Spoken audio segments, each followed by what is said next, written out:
with the picking of like your marketing channels, can we talk? Can we be like, let's be real, kind, but let's be realistic? real. Like posting on Facebook, your Facebook page is definitely not going to move the needle. Like Facebook is not what it used to be. And there was a point in time where Facebook was an excellent marketing channel for nonprofits. Right.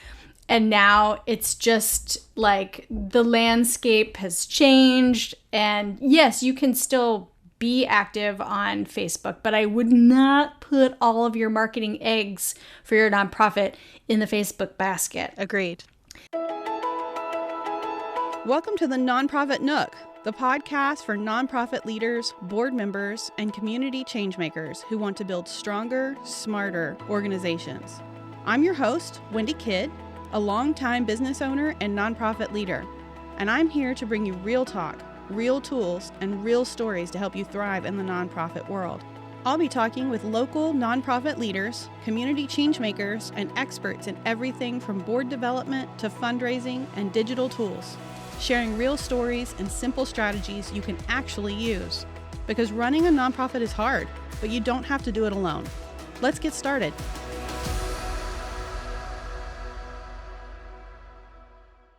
Today we're joined by Tayler Cusick Hollman. She's a marketing consultant turned small business champion and the founder of Engie, a super user-friendly marketing tool made specifically for small business owners who are doing it all themselves. After spending over a decade helping small businesses figure out their marketing, Tayler took everything she knows and poured it into Engie to help you get your marketing done quickly, confidently, and without the overwhelm. Because let's face it, most of us didn't sign up to be our own chief marketing officer, but with the right tools, it doesn't have to feel so impossible. Welcome, Tayler. Hello, Wendy. Thank you so much for having me. I'm so excited to have you. You know, I'm a super fan of you and of Engie. So, of course, when I started a podcast, I was like, Tayler, come help me. I'm stoked. And like I said, before we started hit recording, I know that you are going to be a natural at this. So I am very honored to be a guest today and totally nerd out about marketing because it's my favorite thing. That's what we're here for. I've had so many of my guests already say, I'm going to kind of nerd out. And I'm like, that's what I want. That's the whole intent of this. So I'm going to take the glasses off and we're going to go. So let's start. Let's talk about nonprofits and marketing. I feel like nonprofits are completely overwhelmed. They don't know why it's important. They don't want to do it. It's just a headache. Talk to me about this. Talk to me about this problem. Yeah, I know this problem. It's kind of a big problem for nonprofits because, you know, in the world of small business, we often talk about how, you know, you started your small business because you were so passionate about doing something or serving someone or creating something. And then you figure out eventually that you've got all these other responsibilities that you're responsible for. Mm-hmm. But when it comes to nonprofits, it's that sentiment, but ramped up a bazillion times because the entire purpose of a nonprofit is to just serve people and to serve people in, you know, a business model that is like literally not supposed to make a profit, really. I mean, you make a profit, but you put it back into the things. But like, you know, when you look at how an organization historically and like traditionally operates, money is such a huge driver of it. And it does bring in different types of people and different resources and different motivations. But when you put a group of people who literally just want to help folks into the same room, there are these like extra blind spots that group of people has. It's and I say that way of putting it. I love that. I think they would agree, soft though. Kid gloves. I think they would agree, though, completely. Yeah. Totally. Yeah. So you have these extra blind spots about what it is you need to do as an organization in order to keep doing the thing you want to do. And marketing is maybe one of the most gigantic ones. Yes. that a lot of nonprofits are just like totally, and, you know, not in a bad way, but they're just sort of oblivious to it. Yeah. I think that the thing that I think that happens is they see marketing as a bad word. Because it feels very corporate to them, and they think, oh, we're not corporate. We're not a business. We're a nonprofit. But I think the better way for them to understand it is marketing is not just about selling. It's about educating. And I think that the number one thing that nonprofits struggle to do is educate people on the who, what, where, right? Who are they serving? Why are they serving? How are they serving? Where are they serving? So that's why I wanted to talk about marketing with you, because I wanted them to understand marketing is not a 4-letter word. Although you and I both say a lot of 4-letter words, marketing is not one of them. And it's definitely something that they shouldn't be as worried about. And that's what I wanted you to kind of talk about. You know, when somebody says they're not a marketing person and they worry about it, you know, how do we get them out of that mindset? Yeah. You know, before we get into the mindset of how someone can go from, oh, I'm not a marketer to, no, I can do this. You know, when you were talking about what marketing is supposed to do, the education piece, 100%, I agree with that. And there's this other side to it that I think, you know, after my 10 years of working in marketing and like trying to figure out different combinations of words to explain these things. Right. You know, marketing in the world of nonprofits can, like you said, feel like sales, or can feel too self-serving, which is, you know, one of the emotional reasons that nonprofit folks can be like, I don't know if that's for us. But in addition to marketing being, you know, your sort of way to educate folks about what you are, what you do, all that kind of stuff that you mentioned, if you strip it all down, the combination of words that I like the most now to describe what marketing is marketing is the things that you do to make sure that people know you exist. Yeah. And for your nonprofit, if folks don't know that you exist, your development efforts are going to be nil. You're going to have a hard time building partnerships and relationships with the community and, you know, NGOs and whoever, maybe government officials, because in order for people to trust you and your organization and to say, yes, I want to support or partner with or donate to this organization, the first thing they need to know is that you exist so that they can go through that education process that eventually leads them to trusting you. So that's my like extra, let's drill this into everybody's heads, because like you said, marketing is not a 4-letter word. But, you know, the sort of lie that people tell themselves to, again, sort of like wash their hands of responsibility and be like, well, you know, I'm not the person that can take care of this marketing thing, is that I didn't go to school for marketing. And there's finger quotes around that for anyone who's listening and can't see my actual finger quotes. You know, and I hear that a lot from not just small business owners, but people in, you know, who are working in nonprofits. And I worked for the YMCA for 4 years. So I have been in this world, and I have seen the sort of like, I'm not going to touch that with a 10-foot pole because I don't know what that is or how to do it. But at the end of the day, yes, a lot of people go to school for business and marketing, but hi, my name is Tayler. And I did not go to school for business and marketing. Which, if anybody and I'm now a professional marketer. Exactly. The empire that you have built around marketing, guys, if you can just self-service and get to where Tayler's at, we can help the nonprofit. We can help the nonprofit. You can do this. You can totally do this. You absolutely can learn this skill. And, you know, one of my background, my educational background is in psychology, and then my master's is in sociology. And those absolutely, like, marketing is the real world application of those studies. But when you work in nonprofits, maybe you have a communications degree. That 100% sets you up for working in nonprofits. Or maybe you have some sort of like poli-sci degree, or you're like me and you have a degree in psychology. Like, there are skill sets that you've learned that you can use to do the marketing things. So the mind shift that people need to make is just really to stop lying to themselves and telling themselves they can't do this, because that negative self-talk will keep you from succeeding in anything that you're trying to do if you just keep beating yourself down over it. Absolutely. And I think we as women tend to do that more than men. There's actual studies on this. I could go down. I could do a whole podcast I'm not qualified. on that. We feel like we're not qualified. We don't apply for jobs that we feel like we're not qualified when others would. There's a whole thing. So I won't start down that tangent because I could talk for an hour on that tangent.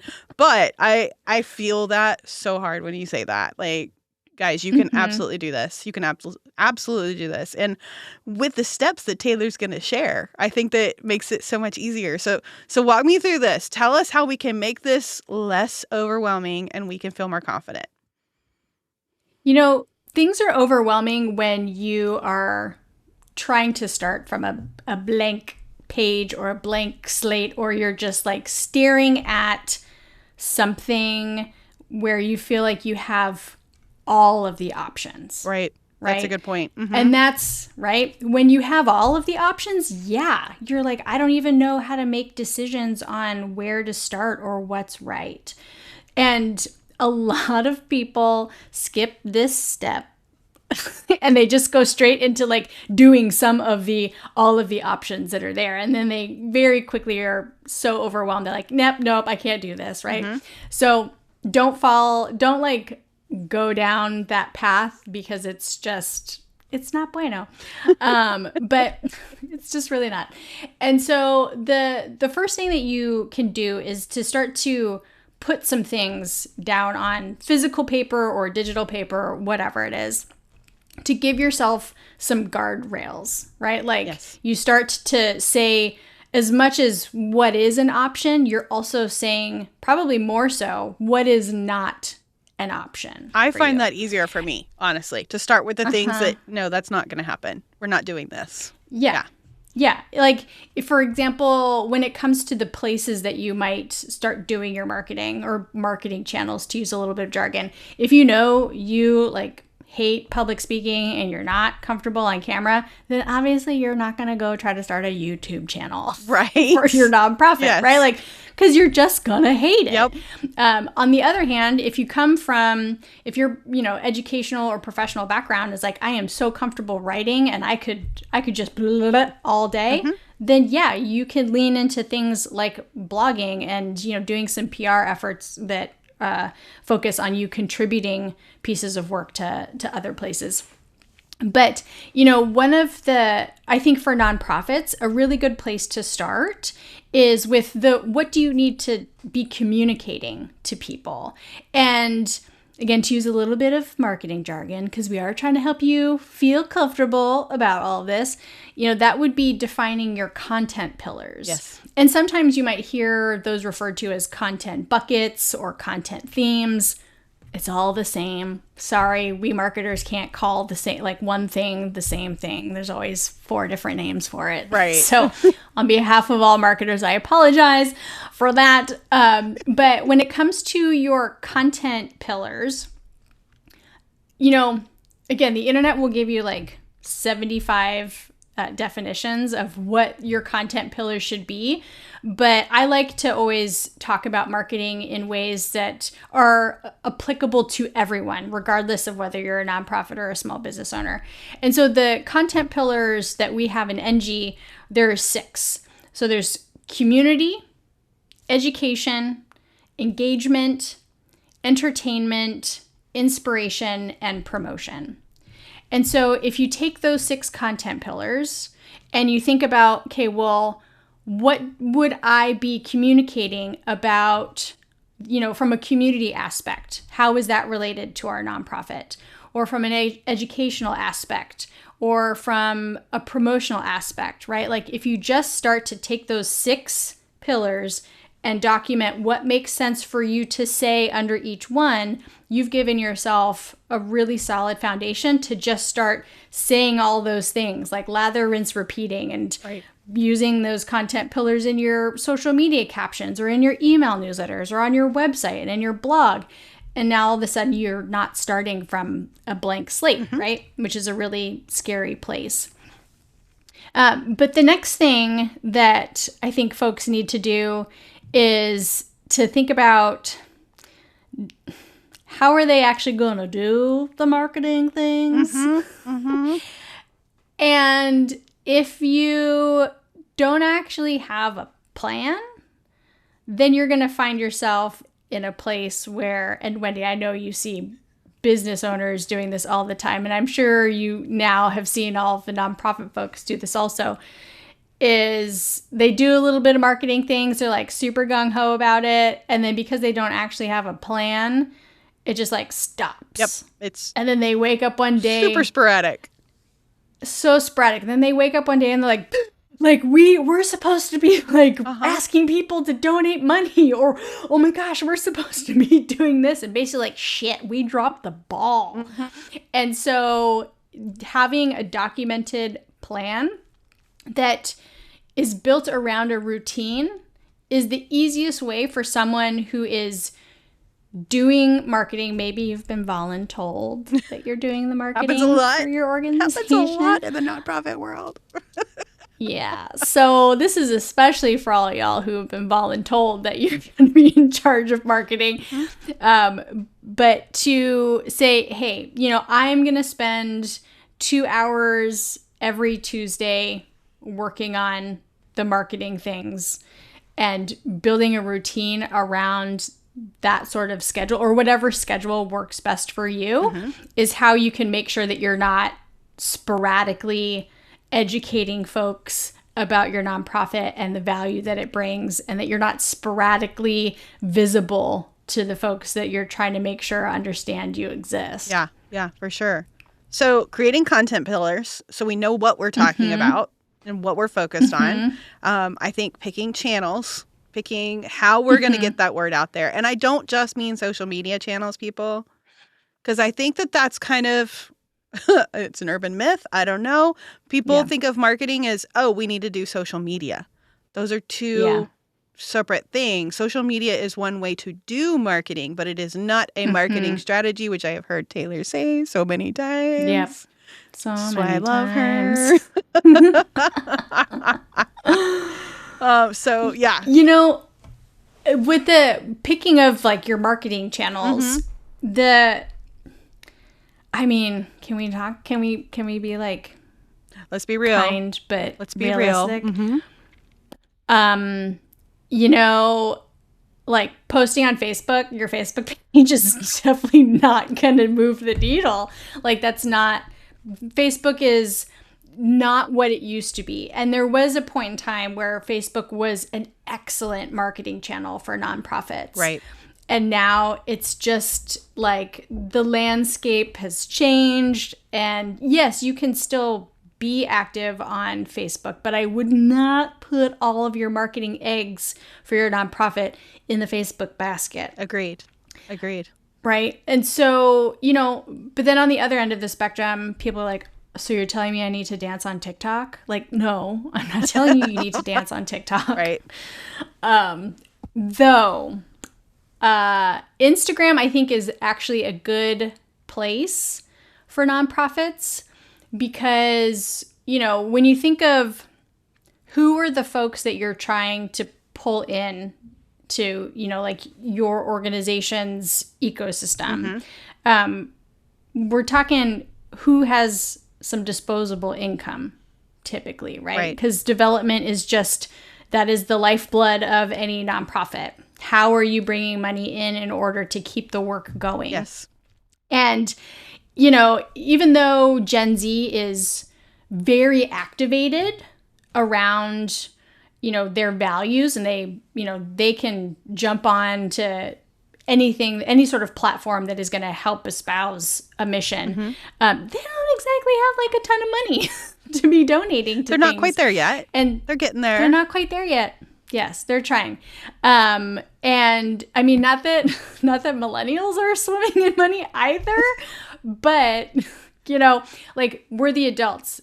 millennials and Gen Xers are the adults who are most likely to have money that they can donate to causes that they're really drawn to. Absolutely. So Instagram is a great place to be because that's where they're at. And if you want an example of, I mean, it's a library, but I would consider libraries to be like nonprofit adjacent. Yeah, I would. The Milwaukee Public Library's Instagram account is amazing. Totally gonna go look that up and now. So they're definitely putting a fair amount of effort into that account and the content that they're creating.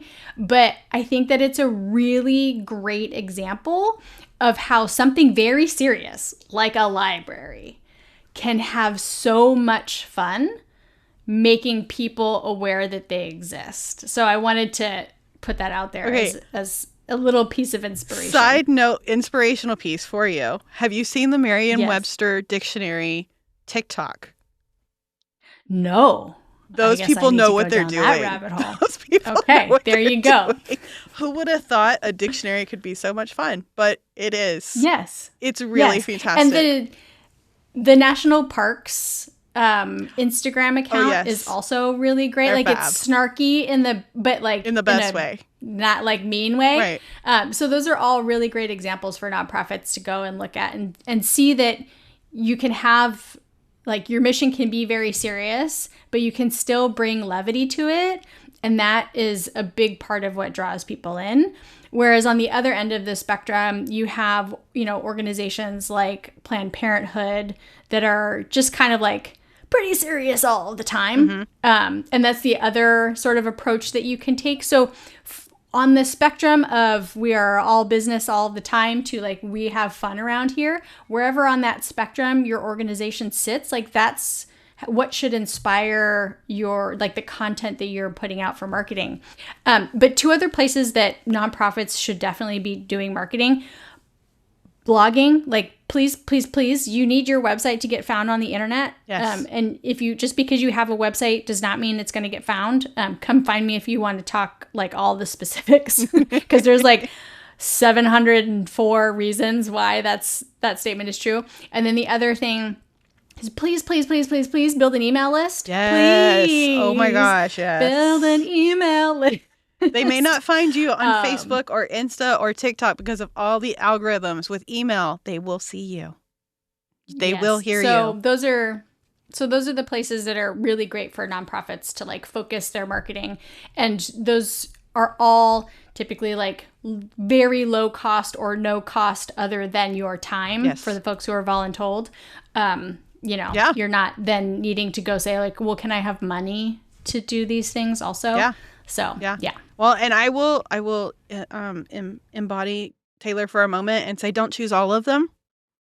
Correct. Because Tayler tells me that all the time. Do not choose all the channels. Choose the ones that you can truly focus. Choose 2 or 3 maximum. Mm-hmm. If you've done none, choose one for now, so that we can get consistent. And I think that's what you want to talk about next, Tayler, right? Is creating that routine to be consistent. How do we do this? Yes. So now that hopefully, dear listener, you have thought of the day of the week that you're going to like batch your marketing things, the next step is, or not even the next step, but the approach that I like to encourage people to take is to start with whatever the largest piece of marketing content is that you need to create. Start there. Mm-hmm. Because if that's a blog, for example, you're going to sit down and you're going to spend probably, about an hour-ish if you're using an AI copywriter, maybe less time if you're stubborn and you're like, no, I will write every word myself. It's probably going to take you like 2 to 3 hours. I've been there, done that, and I've learned better. I admire the gumption. Uh-huh. But if you're going to sit down, you're going to spend a decent amount of time creating something that's longer form, then you should be chopping that up into smaller pieces of content that then you are, marketing jargon, distributing it on the internet, right? Like you're posting a link to it on your Facebook page, and maybe you also have a LinkedIn page, and you're copying and pasting little bits of the sections or the takeaways or just the straight up introduction you wrote and making that your caption. Or, you're creating some video content to help to basically like showcase what it is you wrote and share the takeaways, the top ones, and encourage people to go read more, right? Like if you start with the big thing, then all of like the filling in of the rest of the calendar happens so much easier versus you try to like, figure out 4 Facebook posts and you're like, what am I going to talk about? And then by the time that's done, you're like, oh yeah, and here's a big blog. But then you do nothing with the blog, right? Like It's just backwards, because a lot of marketing is just promoting of some piece of content. Like it's really that simple in a lot of ways. I did not understand for the longest time. I absolutely did it backwards. And my blogs had nothing to do with my social media. And that was insane now that I think about it. But I started with blogging. Social media wasn't my thing at the beginning. Blogging was. So that's why I came to it that way. But then I learned through Tayler. Because, I'm a super fan of her. And I learned to do better. You learn to do better. Yeah, but I sort of was forced to learn to do better because I do marketing at scale as one person. Mm-hmm. Like I spend 30 to 40 hours a week doing marketing things. That is my job. Right. And so like I have to work efficiently. I need to make sure that like the path of least resistance is the path that I'm taking every time. Because when we do the group coaching calls in the NG community, every once in a while I'm showing my marketing calendar, and I always have my disclaimer of your calendar should not look like my calendar, and if it does, we need to talk. Because like, yeah. I always love it when you say that. It makes me feel better. Yes. Like, please don't try to do this. But that's why I've had to learn how to create these like really easy workflows, or saying they're really easy, I think is kind of a lie. They're not always really easy, but they're the most efficient way that I can work through things. Right. But when you are a small business owner or you're working at a nonprofit and you're just responsible for a couple hours of marketing tasks every week, you don't experience the problem in a way that it's like really crushing in order to go like, oh, I need to find a better way to do this. Like to you, yes, you can have times where marketing is very overwhelming emotionally because it's like one more thing stacked on to all of the other things. Mm-hmm. But the marketing problems that you would experience doing marketing at this, the small scale that most of the listeners are trying to do it at, like it's not, I know it might feel painful, but it's not actually that painful because again, you get to be done after a couple hours versus, us professional marketers who can never walk away from it. Yeah. Well, okay. So one of the main reasons I wanted you on the show is because I wanted you to talk about your fabulous tool, NG, which I am an avid fan of. And I talk about it all the time. So sorry, listeners, you get to hear me talk about this one more time. But now you get to hear it from the expert, the creator of NG. So Tayler, tell us about this fabulous tool. I have been a marketing consultant for 10 years now, which is crazy that I've been self-employed for a decade. I wanted to be a community college professor.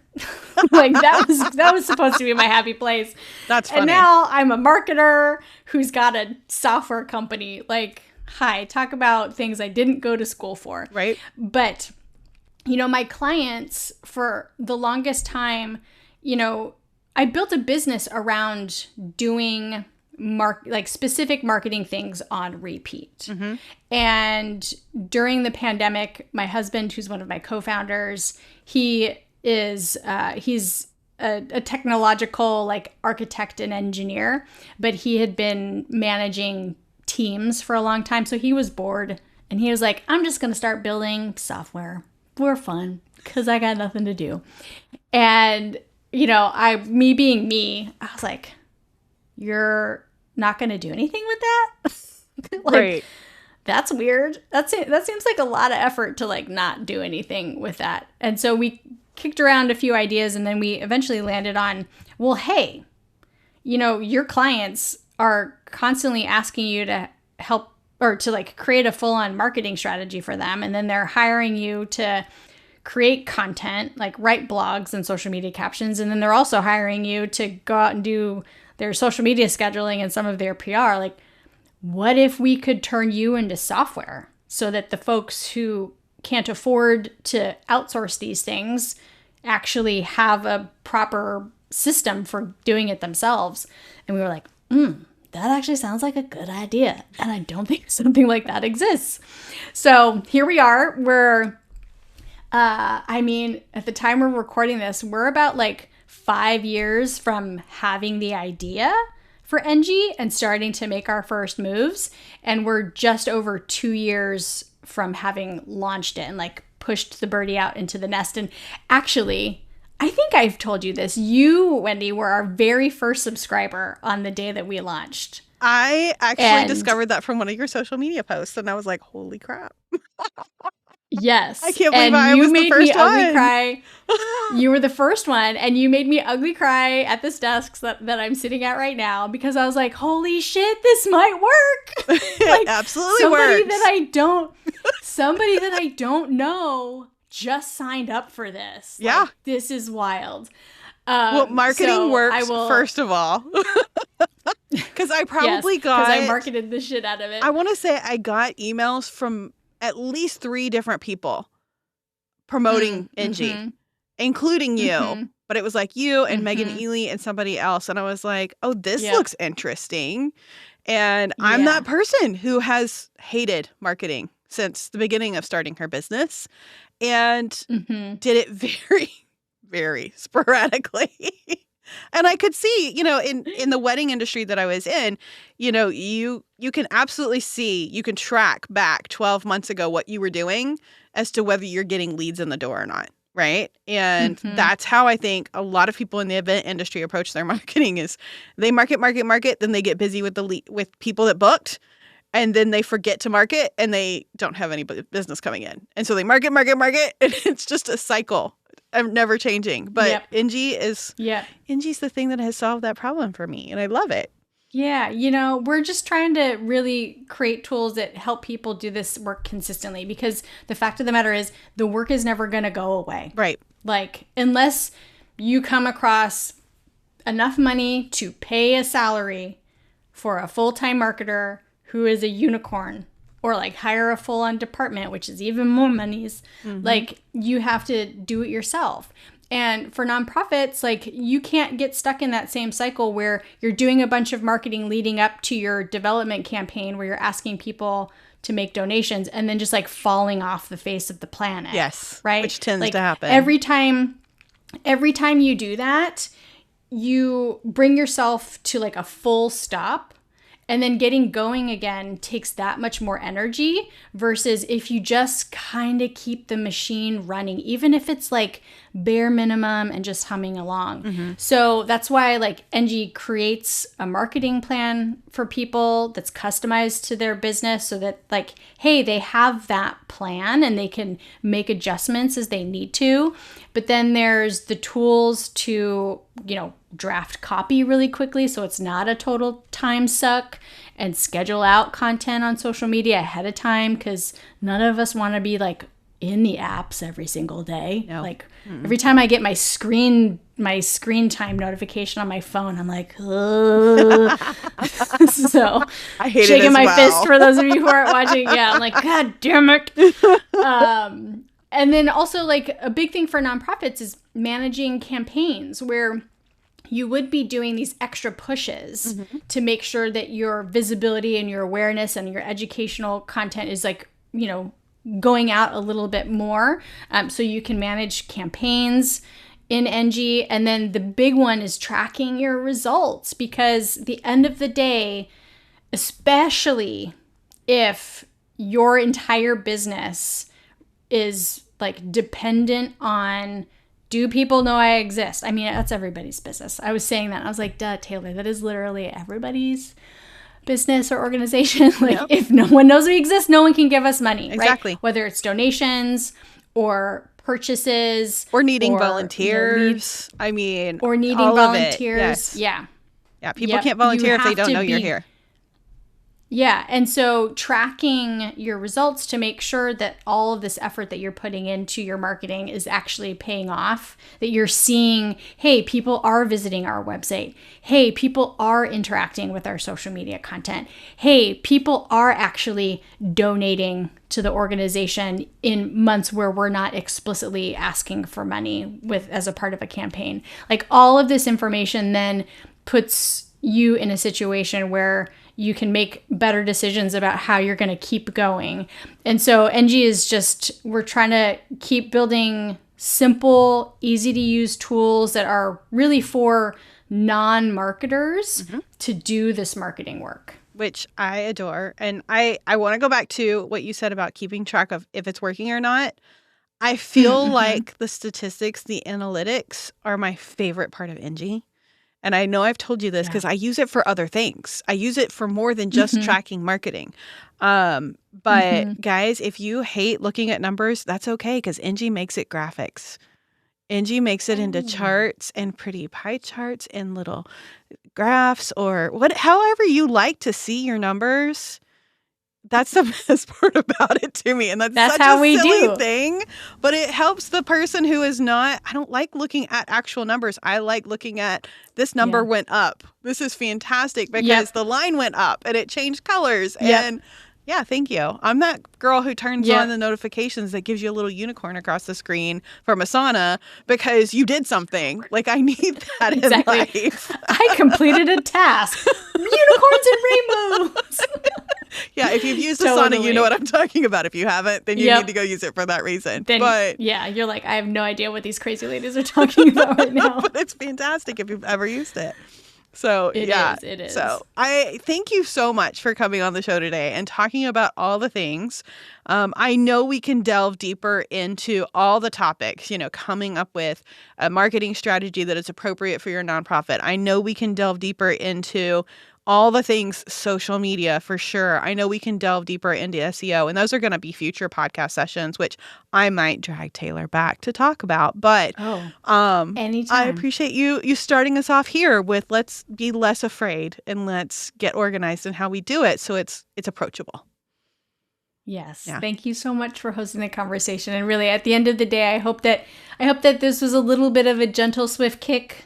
Or a little bit of a fire, that just got lit under your butts. But in the end, I really, really want you to know that you absolutely can do your own marketing. Yes. There's nothing stopping you other than yourself. It is doable. Totally doable. So, Tayler, if they want to find you, where can they find you? So we talked about being millennials. I'm a geriatric millennial. Yes, you and are. So I'm on the Instagrams. Sometimes I dance because my social media manager is like, Tayler, the people think it's really funny when you dance. So every once in a while, I do submit. But our Instagram handle is ENJI_CO, and our website is ENJI.co. And if anybody wants to try out our marketing tools, there's a free 14-day trial. And then I know Wendy has got a great discount code to help you guys out because I know nonprofits are operating on small budgets and you need to make all of the pennies, work. And I absolutely want to be someone who's supporting people out there doing the hard and really good work for their communities. Which we really appreciate that, guys. So Tayler created a special little code for us. It is going to be in the show notes as well as all the links to all the things. So go check those things out. And Tayler, I just say thank you. Thank you so much for supporting nonprofits. Anytime. Thank you, Wendy, for hosting. Of course. All right, guys. That's the Nonprofit Nook. See you next time. Thanks for listening to the Nonprofit Nook. We're building better nonprofits together. If you found today's episode helpful, please subscribe, leave a review, and share it with other nonprofit leaders who need support. Follow the Nonprofit Nook on social media and sign up for our email list for extra tips and updates. You can also visit thenonprofitnook.com to see the show notes and leave a comment telling me what topics you want next. Your feedback shapes the show. See you next time.